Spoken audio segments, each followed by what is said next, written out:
அந்த கோயில்ல ஒட்டுமொத்தமாக மாதத்திற்கு வரக்கூடிய பக்தர்களின் எண்ணிக்கையே 500 தான் ஆவரேஜா. அதே போல அந்த கோயில்களுக்கு அடிப்படையில கழிப்பறை வசதி கூட கிடையாது. 500 பேர் கூட வராத ஒரு இடத்துக்கு இத்தனை மல்டி லெவல் கோவில்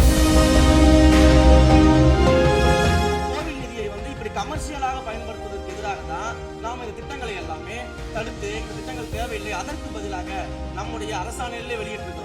கமர்ஷியல் என்பது அந்த திருக்கோயிலுக்கு தேவையான வருமானங்களை ஈட்டுகின்ற ஒரு முயற்சி. அதை முழுமையாக உணராமல் புரியாமல் ஒரு அமைச்சர் அவசர கதியில் பேசுகிறார்.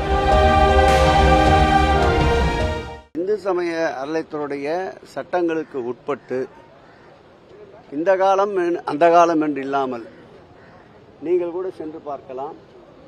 மயிலாப்பூர் திருக்கோயில் அமைந்திருக்கின்ற நம்முடைய சாய்பாபா திருக்கோயில் அமைந்திருக்கின்ற தெருவிலே மயிலாப்பூர் கபாலீஸ்வர் திருக்கோயிலுக்கு சொந்தமான ஒரு திருமண மண்டபம் இருக்கும்.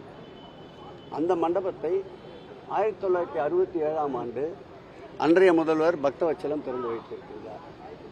அந்த திறப்பு விழா கூட அன்றைய ஆளுநர் அந்த நிகழ்விலே பங்கேற்றிருக்கின்றார். நான் சொல்வது 1967ஆம் ஆண்டு. கிட்டத்தட்ட 59 ஆண்டுகளுக்கு முன்பாகவே திருமண மண்டபங்கள் என்பது இருந்து வருகின்ற ஒரு நிலை. நீதிமன்றங்களில் அது குறித்த வழக்கு வந்தபோது அதில் நீதிமன்றங்கள் திருமண மண்டபங்கள் கட்டுவதை பரிசீலிக்க வேண்டும் என்று தடை உத்தரவு பிறப்பித்த பிறகு அது உச்ச நீதிமன்றத்தில் வழக்கு தொடர்ந்து நிலுவையில் உள்ளது. அது ஒரு புறம்.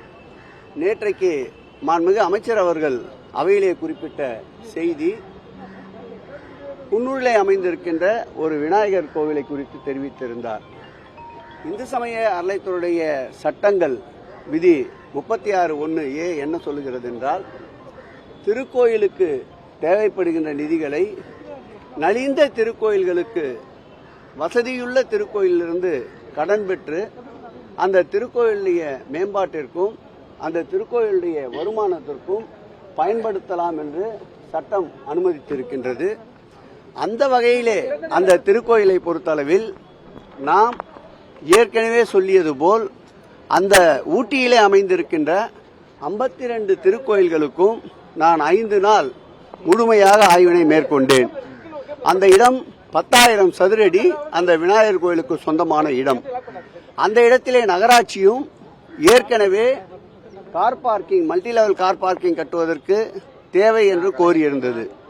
இந்த வகையில் நாம் அந்த இடத்தை ஆய்வு செய்து அன்றைய சட்டப்பேரவை உறுப்பினராகவும் அந்த மாவட்டத்தினுடைய அமைச்சராகவும் இருந்த அருமையண்ணன் ராமச்சந்திரன் அவர்கள் கோரிக்கை வைத்ததற்கிணங்க இதை பரிசீலித்து இந்த கோயிலுக்கு தேவைப்படுகின்ற நிதியை மருதமலை திருக்கோயிலிருந்து கடனாக பெறுவதற்கு அவர்களுக்கு இந்த திருக்கோயிலுடைய செயற்பொறியாளர் ஒரு தாக்கீது அனுப்பி அதன் அடிப்படையில் அந்த திருக்கோயிலில் இருக்கின்ற டிசி அவர்கள் பரிந்துரைத்து அது ஜேசி வாயிலாக ஆணையருக்கு சென்று அன்றைக்கு அரசாணை பிறப்பிக்கப்பட்டது. அந்த திருக்கோயிலுடைய நிதியை பயன்படுத்துவதற்கு அந்த திருக்கோயிலுடைய மருதமலை திருக்கோயிலுடைய அறங்காவலர்கள் அன்றைக்கு சம்மதம் தெரிவித்து தீர்மானம் நிறைவேற்றியிருக்கின்றார்கள். இதில் எங்கு என்ன தவறு நடந்தது என்று அவர் நேற்று சொன்னார் என்றே தெரியவில்லை. நிச்சயமாக சொல்லுகிறேன், கமர்ஷியல் என்பது அந்த திருக்கோயிலுக்கு தேவையான வருமானங்களை ஈட்டுகின்ற ஒரு முயற்சி. ஒரு இடம் எந்த பயன்பாட்டிற்கும் இல்லாமல் குன்னூர் என்பது சுற்றுலா பகுதி, தினந்தோறும் 1000 கணக்கான மக்கள் வந்து செல்கின்ற பகுதி. அந்த பகுதியிலே வாகனம் நிற்பதற்கு கூட இடங்கள் இல்லாத ஒரு சூழல்.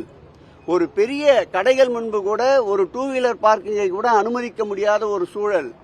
திருக்கோயிலுக்கு வருகின்ற பக்தர்கள் பயன்பாட்டிற்கு மாத்திரமல்லாமல் அங்கு வருகின்ற சுற்றுலா பயணிகளுடைய பயன்பாட்டிற்கு அந்த மல்டி லெவல் கார் பார்க்கிங் கட்டி கொடுக்கப்பட்டால் அதில் நிர்ணயிக்கப்படுகின்ற அந்த கட்டணத்தை வைத்து ஊட்டியிலே இருக்கின்ற 52 திருக்கோயில்களும் நலிவடைந்த நிலையிலே இருக்கின்ற திருக்கோயில்களுக்கு முழுமையாக அதில் வருகின்ற வருவாய் திருக்கோயிலுடைய அடிப்படை தேவைகளை பயன்படுத்த முடியும் என்ற தொலைநோக்கு பார்வை கடந்த திராவிட மாடல் ஆட்சியிலே தொடங்கப்பட்டது.